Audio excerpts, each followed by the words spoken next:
दिव्यांश, आप सभी का स्वागत करता हूं आपके अपने परिवार द एग्जाम्स अड्डा में। उम्मीद करता हूं कि आप सभी लोग सकुशल होंगे।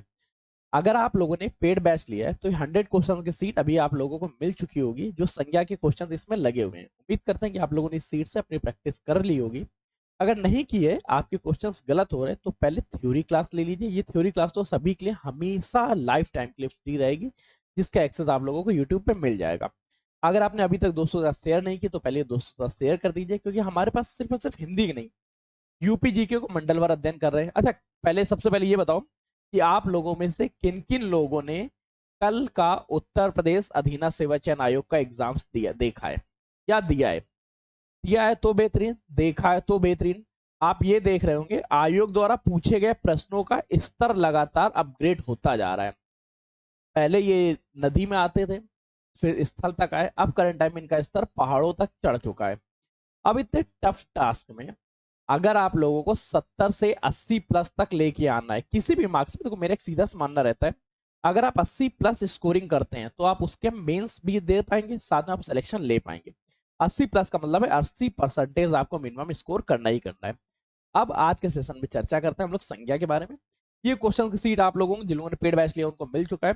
जिन लोगों ने पेड बैच नहीं लिया तो अभी प्रैक्टिस कराई जाएगी। शाम को आप लोग प्रैक्टिस सेट में मिलिएगा, वहां पे आप लोगों की सारे सारे क्वेश्चंस की प्रैक्टिस हो जाएगी।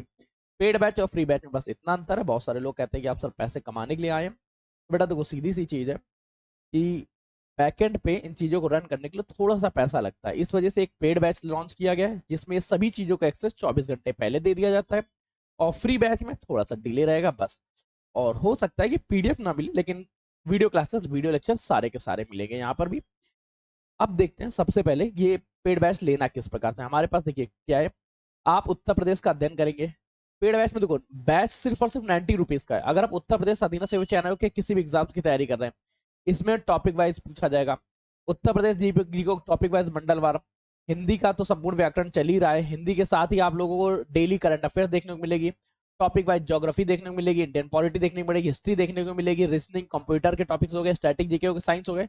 इन सभी के डिटेल क्लासेस तो होंगे। डिटेल क्लासेस के साथ आप लोगों को हर एक टॉपिक के लगभग 5000 क्वेश्चंस देखने को मिलेंगे। कुल मिला के 12 पंचे 60, लगभग 60,000 क्वेश्चंस आप लोगों के समक्ष देखने को आ जाएंगे।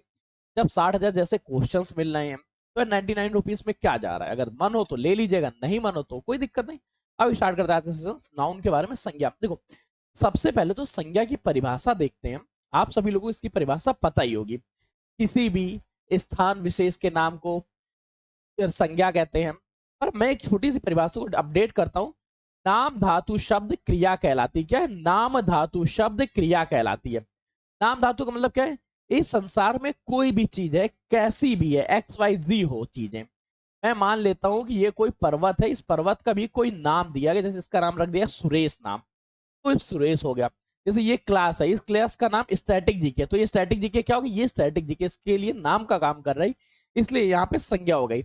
एक क्वेश्चन लाइव किया और दोस्तों के साथ शेयर किया। अब यहाँ पे जो पवन जी नाम आया, ये नाम क्या हो गया? नाम संज्ञा हो गई। अब संज्ञा से क्वेश्चन नाम से या परिभाषा तो नहीं पूछे जाते। परिभाषा तो बचपन से याद कराई जाती है। वह सब जो किसी व्यक्ति वस्तु स्थान के नाम का बोध करा उसे संज्ञा कहते हैं। नाम धातुक शब्द संज्ञा कहलाते हैं। किसी व्यक्ति वस्तु स्थान इत्यादि के नाम या जाति के साथ साथ या भाव को बोध कराने वाले शब्द संज्ञा कहलाते हैं। संज्ञा एक विकारी शब्द। विकारी शब्द इस क्वेश्चन हटा दो, इससे रिलेटेड क्वेश्चन नहीं पूछे जाएंगे। क्वेश्चन पूछे जाते हैं संज्ञा के भेद कितने हैं। संज्ञा के 5 भेद हैं। और एक बात और ध्यान रखिएगा, अगर आपसे क्वेश्चन पूछता है, क्वेश्चन इस तरह से आएगा, संज्ञा के कुल कितने भेद है, संज्ञा के कितने भेद। अगर ये नॉर्मल क्वेश्चन पूछ ले तब आपको लगाना है 5 भेद है। अगर क्वेश्चन पूछ ले अर्थ के आधार पर संज्ञा के कितने भेद हैं, तो भी आपको 5 लगाना। अगर वही क्वेश्चन पूछ ले कामतानाथ प्रसाद गुरु जी ने संज्ञा के कितने भेद बताएं, तो कामतानाथ प्रसाद गुरु जी ने संज्ञा के 3 भेद बताए। अच्छा, कामतानाथ प्रसाद गुरु जी क्या है, जो मैं आपको बुक दिखा देता हूँ।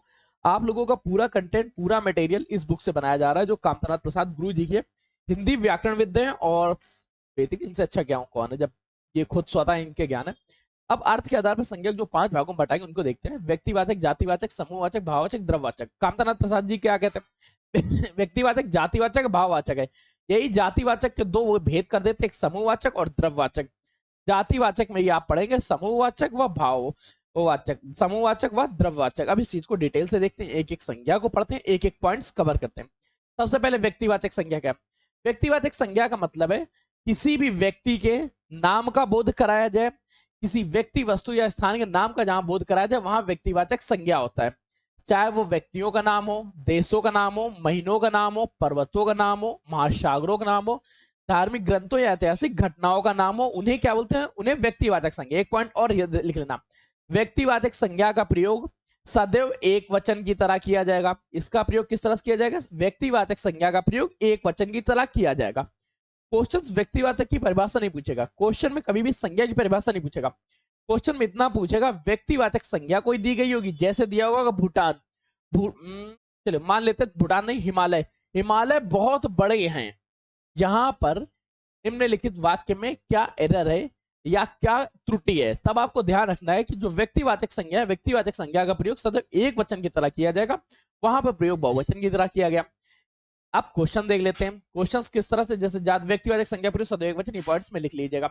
फिर चर्चा करते हैं जातिवाचक संज्ञा के बारे में। क्वेश्चन देखते हैं सबसे पहले क्वेश्चन सीरीज के बारे में। कोई क्वेश्चन इससे रिलेटेड मिल रहा है? संज्ञा की पहचान करना, संज्ञा के नाम का संज्ञा के भेद कितने? देखो क्वेश्चन लिखा हुआ आया था आपके में कि संज्ञा के कुल कितने भेद होते हैं। तो याद रखो, संज्ञा के 5 संज्ञा के भेद नहीं है, निम्नलिखित पूछा गया है। वैसे संज्ञा के 5 भेद होते हैं, कहीं ना क्वेश्चन आया वचन के आधार पर हवा के साथ संज्ञा के कुल कितने भेद होते हैं? क्वेश्चन नंबर 9 दिया गया। क्वेश्चन नंबर 9 को ध्यान रखो, संज्ञा के कुल कितने भेद होते हैं याद रखना। संज्ञा के 5 भेद होते हैं, यहाँ पे आप 5 लगाएंगे। यही क्वेश्चन थोड़ा सा अपग्रेड होता, क्वेश्चन पूछ रहा होता अर्थ के आधार पे संज्ञा के कितने भेद होते हैं, तब क्या लगाएंगे? जल्दी कमेंट करके बताओ, अर्थ के आधार पर संज्ञा के कितने भेद होते हैं। या सेकंड पॉइंट और एक और क्वेश्चन पूछा जा रहा है आपसे, कामतानाथ प्रसाद गुरुजी द्वारा, कामतानाथ प्रसाद गुरुजी द्वारा संज्ञा के कुल कितने भेद बताए गए? 9 का नंबर, ये 9 का बी नंबर है, ये 9 का सी नंबर है। तीनों को अपडेट करके बताइए क्या क्या क्वेश्चन है। अर्थ के आधार पर संज्ञा के कितने भेद हैं? कामतानाथ प्रसाद गुरुजी ने कितने भेद बताए? संज्ञा के कुल कितने भेद होते हैं। अब आगे से सेशन स्टार्ट करते हैं और चर्चा करते हैं नेक्स्ट पॉइंट के बारे में कि नेक्स्ट क्या इंपॉर्टेंट है कि जातिवाचक संज्ञा देख रहे थे। तो जातिवाचक संज्ञा को ध्यान से समझिएगा, वे संज्ञा शब्द जो किसी व्यक्ति के समूह का बोध कराए या किसी व्यक्ति के जाति का बोध करा रहे हैं, उन्हें जातिवाचक संज्ञा कहेंगे। जैसे प्राणी का होना, वस्तु का होना, स्थान का होना। इसमें एक पॉइंट और याद रख लेना, जितने भी पैसे हैं, पैसे का मतलब क्या हो गया? जो व्यवसाय है, व्यापार है, उन सभी का प्रयोग जातिवाचक संज्ञा के तौर पे किया जाएगा। जैसे डॉक्टर होना, वकील होना, अध्यापक होना, शिक्षक होना या स्टूडेंट्स होना, इन सभी का प्रयोग जातिवाचक संज्ञा की तरह किया जाता है। और एक पॉइंट और, जातिवाचक संज्ञा का प्रयोग सदैव बहुवचन की तरह किया जाएगा। जातिवाचक सदैव प्लूरल बनेगा, ये कभी भी एक वचन या सिंगुलर के फॉर्मेट में नहीं बनेगा। दोनों पॉइंट्स ध्यान रखना है। जातिवाचक का प्रयोग सदैव बहुवचन के तौर पे किया जाएगा। जातिवाचक परिभाषा देख लो, वे शब्द जो किसी प्राणी, वस्तु, स्थान की जाति का बोध कराते हैं उन्हें जातिवाचक संज्ञा कहते हैं। जैसे पंखा, टीवी, फ्रिज, देश विदेश इत्यादि। बहुवचन में इसका प्रयोग किया जाता है। जातिवाचक संज्ञा के 2 भेद, द्रव्यवाचक व समूहवाचक। तो अब द्रव्यवाचक पढ़ेंगे तो इसमें गणनी अगणनी हो जाएगा। समूहवाचक के बारे में चर्चा करें। देखिए द्रव्यवाचक संज्ञा क्या है? द्रव का मतलब होता है लिक्विड के बारे में। जब कभी लिक्विड का मतलब नहीं समझ में आ रहा तो ध्यान रखो, जब किसी वस्तु को नापा जा सके या मापा जा सके, नापना, मापना और तौलना, जहां पे इन तीनों चीजों का बोध हो जाए, ये तीनों चीजें हो रही हो, वहां पे द्रव्यवाची जातिवाचक संज्ञा होगी। द्रव्यवाची जातिवाचक संज्ञा होगी। अगर एग्जामिनर कामतानाथ प्रसाद गुरुजी के अकॉर्डिंग नहीं बना रहा तो वो बोलेगा द्रव्यवाचक संज्ञा डायरेक्ट, वो द्रव्यवाची जातिवाचक संज्ञा नहीं बोलेगा। पर हमें दोनों पॉइंट्स पढ़ना, इसलिए दोनों को याद रखना पड़ेगा। द्रव्यवाची संज्ञा का वे संज्ञा शब्द जो किसी द्रव्य पदार्थ की पूरी जाति का बोध कराते हैं, जैसे सोना, चांदी, लोहा, तांबा इत्यादि। समूह या समूह की चर्चा करें तो समूह का मतलब क्या होता है? जब ग्रुप के बारे में चर्चा कर रही हो या पूरे समुदाय के बारे में चर्चा कर रहा हो, जैसे सभा, सेना, गिरोह इत्यादि। यहाँ पे व्यवसायों के नाम, रिश्तों के नाम आदि, इन सभी का प्रयोग जातिवाचक संज्ञा की तरह किया जाता है। जातिवाचक संज्ञा का व्यवसाय, वकील होना, टीचर होना, रिश्ते, भाई बहन, मौसा ताती, इन सभी का जातिवाचक संज्ञा। आप चर्चा करते हैं भाववाचक। भाववाचक संज्ञा को बड़े प्यार से समझिएगा और अच्छे से समझना स्टार्ट करिए। वे संज्ञा शब्द जो किसी के भाव, अवस्था, दशा, गुण इत्यादि का बोध करा रहे, उन्हें भाववाचक संज्ञा कहेंगे। भाववाचक संज्ञा का प्रयोग सदैव एक वचन की तरह किया जाएगा। अमीरी, बुढ़ापा, स्नेह इत्यादि। भाववाचक संज्ञा का प्रयोग नकारात्मक सेंटेंस के फॉर्मेट में भी किया जाता है। जैसे सुरेश को रोने मत दो, यहाँ पे भाववाचक संज्ञा का प्रयोग देखने को मिलेगा। एक क्वेश्चन, इसको पहचान के बारे में ध्यान रखो। तो कभी कभी क्या होता है कि व्यक्तिवाचक संज्ञा हम लोगों ने पढ़ा, जैसे व्यक्तिवाचक संज्ञा का प्रयोग करते थे चंदन का प्रयोग, और हम लोगों ने व्यक्तिवाचक संज्ञा में क्या पढ़ा, हम लोगों ने व्यक्तिवाचक संज्ञा के फॉर्मेट में पढ़ा निहारिका, लक्ष्मी, प्रभुदेवा, जैक्सन, कालिदास, शेक्सपियर, ये सभी नाम है किसी के। जब कभी नाम का प्रयोग हो रहा है तो वहां व्यक्तिवाचक संज्ञा हो गए। परंतु कभी कभी ये रहता है कि हम किसी का नाम देकर उस इंसान की विशेषता का प्रयोग करते हैं। पहचानने के बारे में ध्यान रखना, कभी कभी व्यक्तिवाचक संज्ञा का प्रयोग व्यक्तिवाचक की तरह ना होके व्यक्तिवाचक संज्ञा का प्रयोग जातिवाचक संज्ञा के फॉर्मेट में किया जाता है। इस तरह से जैसे हमें जयचंदों से सावधान रहना चाहिए। यहाँ क्या है, एक जैसे नाम है जयचंद्र, जयचंद ने एक बार धोखा दिया था भारतीय राजा पृथ्वीराज चौहान को। तब से ये माना जाता है कि जयचंद जैसे लोगों से हमें सावधान रहना चाहिए। जब क्वेश्चन किया गया कि हमें जयचंदों से सावधान रहना चाहिए, यहाँ जयचंद का प्रयोग जयचंद की तरह किसी व्यक्ति की तरह ना होके बल्कि जयचंद जैसे गुणों से किया जा रहा है, एक कंप्लीट कम्युनिटी से किया जा रहा है जो लोगों को धोखा देते हैं, इसलिए वहां पर प्रयोग व्यक्तिवाचक संज्ञा ना हो कि वहां जातिवाचक संज्ञा होगी। जैसे क्वेश्चन देखते हैं, प्रभु देवा को भारत का माइकल जैक्सन कहा जाता है। प्रभु देवा तो किसी एक व्यक्ति के नाम के पकड़ यहाँ, परंतु यहाँ जो माइकल जैक्सन है ये उन सभी के बारे में चर्चा कर रहा है जो सबसे बेहतरीन नर्तक है, जो सबसे अच्छे डांस कर रहे हैं। इसी वजह से प्रभु देवा का प्रयोग तो व्यक्तिवाचक संज्ञा के तौर पर होगा, परंतु माइकल जैक्सन का यहाँ प्रयोग जातिवाचक संज्ञा के रूप में हुआ। एक क्वेश्चन है, निर्मल गहलोत को मारवाड़ का भामसा कहा जाता है। यहाँ पे जो भामाशाह है, यहाँ ये शब्द कंप्लीट एक कैटेगरी के बारे में बता रहा, एक गुण धरने वाले लोगों के बारे में बता रहा। इस वजह से भामाशाह का प्रयोग जातिवाचक संज्ञा के तौर पे और निर्मल गहलोत का प्रयोग व्यक्तिवाचक संज्ञा के तौर पे। कभी कभी जातिवाचक संज्ञा से भाववाचक बनना पड़ता है, जैसे नारी से नारित्व, स्त्री का स्त्रीत्व, पुरुष से पुरुष, मानव का मानवता, बच्चा का बचपन, इंसान से इंसानियत, मनुष्य का मनुष्यता, हमें मनुष्यता की रचना, मनुष्यत्व होने की रक्षा करनी चाहिए, पशु का पशुता। इसी तरह से ही कभी कभी व्यक्तिवाचक संज्ञा का प्रयोग जातिवाचक संज्ञा, जैसे जिन्ना कलयुग के जयचंद्र थे। यहाँ पे जो जयचंद का प्रयोग किया गया, ये जयचंद जाति को बता रहा है, एक कम्युनिटी को बता रहा है, यहाँ जातिवाचक संज्ञा। और यहाँ तो जिन्ना शब्द प्रयोग हुआ, ये व्यक्तिवाचक संज्ञा। जगदीश चंद्र बसु भारत के न्यूटन थे। जगदीश चंद्र बसु क्या है, जगदीश चंद्र बसु का प्रयोग व्यक्तिवाचक संज्ञा के रूप में और न्यूटन का प्रयोग जातिवाचक संज्ञा के तौर पर। वहीं अगर चर्चा करें, कभी कभी भाववाचक संज्ञा का विशेषण का प्रयोग हमेशा एक वचन के तौर पर किया जाता है, परंतु इनका प्रयोग बहुवचन में करते हैं तो जातिवाचक मतलब नहीं समझ में आया। देखो जैसे भाववाचक का मतलब क्या है, भाववाचक का सदा प्रयोग एक वचन में किया जाएगा और यहाँ फीलिंग्स या भाव दशा इत्यादि के बारे में बताया जा रहा होता है। जैसे बड़ों का सम्मान करना चाहिए, अगर यहाँ पे बड़ा का सम्मान करना लिख रहा होता तो यहाँ एक वचन होता, परंतु जब कभी सम्मान या भाव का प्रयोग हम लोग बहुवचन के तौर पे कर रहे हैं, तब यहाँ पे बड़ों का भाववाचक संज्ञा ना होके यहाँ पे जातिवाचक संज्ञा होगी। गरीबों की मदद करो, यहाँ गरीबों क्या हो गया, जातिवाचक संज्ञा। दुखों क्या होगा, जातिवाचक संज्ञा। इस पॉइंट्स को ध्यान रखिएगा। अब हम लोग चर्चा करते हैं इसके बाद, आज के सेशन था, कुछ क्वेश्चंस देख लेते हैं, उसके बाद बाकी चीजों के बारे में चर्चा करेंगे। और हाँ, ध्यान रखना, क्वेश्चन की अटेंड करे बिना मत जाना। इसकी जो कंप्लीट डिटेल मिलेगी वो आपको एक हमारे पेड बैच में मिली चुकी है। जैसे हमारा पहला क्वेश्चन देखते हैं। सबसे पहला क्वेश्चन क्या, पहला क्वेश्चन पूछ रहा है, ओहो पहले तो इनको मिटा देते हैं, उसके बाद क्वेश्चंस लेते हैं कैसे मिटेगा। तब तक आप लोग एक काम करिए, चैनल को सब्सक्राइब कर दीजिए और दोस्तों के साथ शेयर कर दीजिए। मैं इसको मिटाने की कोशिश कर रहा हूँ, हो जाए बस। अच्छा अच्छा, आप लोग बताइए कल का पेपर कैसा गया था। सबसे पहले आप लोगों ने पेपर देखा या नहीं, नहीं देखा तो आपके पास एक चैनल दे रहे द एग्जाम्स अड्डा, आप लोग नीचे लिख टाइप कर दीजिए। जिन्होंने पेपर नहीं दिया है अभी तक या जिन्होंने पेपर नहीं देखा कल वाला, तो आपको पेपर में प्रोवाइड करा देता हूँ। एक बार पेपर देखिए फिर देखिएगा। क्वेश्चन पूछ रहा है, पहला क्वेश्चन है, निम्नलिखित वाक्य में संज्ञा के रूप में क्या प्रयोग किया जाता है, वह इनमें से एक को जानता है। क्वेश्चन पूछ रहा है वह इनमें से एक को जानता है, क्या इसमें से संज्ञा कौन सी है। देखो अभी हम लोगों ने देखा था संज्ञा क्या होती है, परिभाषा को देखो, नाम धातु शब्द, वह शब्द जिससे किसी के नाम का बोध हो उसे क्या बोलेंगे, उसे हम लोग संज्ञा कहते हैं। अब यहाँ पे नाम का किसका बोध हो रहा है, वह इनमें से जानता है। जो वह है ये तो किसी सर्वनाम के बारे में चर्चा करा, इनमें से एक को जानता है। जो एक है ये किसी का नाम हो सकता है, किसी एक पर्सन को इंडिकेट कर रहा है। जैसे ये है 100 लोगों की भीड़ या 1000 लोगों की भीड़, इस भीड़ में से किसी एक को इंडिकेट करना। इस वजह से यहाँ जो एक का प्रयोग है, इस एक का प्रयोग हुआ किस तरह से, एक का प्रयोग हुआ संज्ञा के फॉर्मेट में। ऑप्शन नंबर क्या रहा है इसका, ऑप्शन नंबर डी सही हो गया। ध्यान रखना, एक क्वेश्चन इसी तरह से, इस तरह से, वह इनमें से श्याम को जानता है, यहाँ इस तरह से लिखा जा सकता है। तो चलो ठीक है, मैं साइड में देख रहा था कि आपकी स्क्रीन, वह इनमें से श्याम को जानता है, तो यहाँ पे श्याम क्या हो जाता, श्याम हो जाते संज्ञा। ठीक, संज्ञा कंफर्म होगी। नेक्स्ट क्वेश्चन देखते हैं।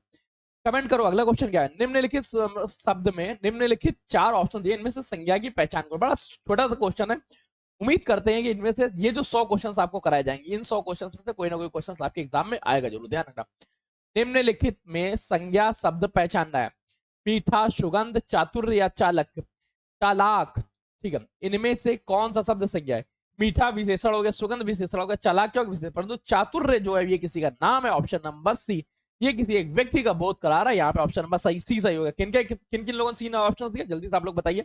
और हाँ, एक चीज और करते हैं, जो सबसे ज्यादा सही जवाब देगा उसके जवाब को लास्ट में पिन किया जाएगा।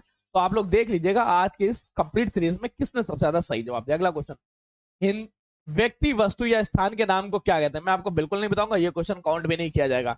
तीसरे का जो भी लोग डी नंबर ऑप्शन दे रहे हैं उनके बिल्कुल नहीं काउंट किया जाएगा, बहुत छोटा सा क्वेश्चन। अगला क्वेश्चन, संज्ञा का भेद नहीं है। व्यक्तिवाचक संज्ञा, जातिवाचक संज्ञा, भाववाचक संज्ञा, परंतु क्या कभी किसी ने क्रियावाचक संज्ञा पढ़ा है, नहीं पढ़ा, तो यही ऑप्शन गलत हो गया। ऑप्शन नंबर सी यहाँ पर टिक लगा दो। अगला क्वेश्चन देखो, हिंदी में शब्दों का लिंग निर्धारण किसके आधार पर होता है।